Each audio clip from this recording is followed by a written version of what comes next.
చంద్రబాబుపై అనుచిత వ్యాఖ్యలు సహించమని అంబటి వ్యాఖ్యలపై కేవీపీపురం మండలంలో కూటమి అగ్రహారం సత్యవేడు నియోజకవర్గ ప్రోగ్రాం కోఆర్డినేటర్ శ్రీ కూరపాటి శంకరెడ్డి గారి ఆదేశాల మేరకు రాష్ట్ర బీసీసీఎల్ ప్రధాన కార్యదర్శి క్లస్టర్ ఇన్ఛార్జ్ మునుస్వామి యాదవ్ గారి ఆధ్వర్యంలో అంబటి రాంబాబు దిష్టిబొమ్మను దగ్ధం చేశారు.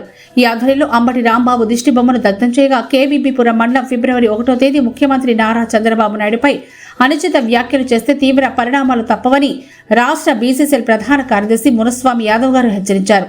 వైసీపీ నేత అంబటి రాంబాబు ఇటీవల సీఎం చంద్రబాబుపై చేసిన వ్యాఖ్యలను ఖండిస్తూ రాష్ట్ర బీసీసీఎల్ ప్రధాన కార్యదర్శి మునుస్వామి యాదవ్ గారి ఆధ్వర్యంలో కూటమి నాయకులు తదితరులు పాల్గొన్నారు. విజయవాడ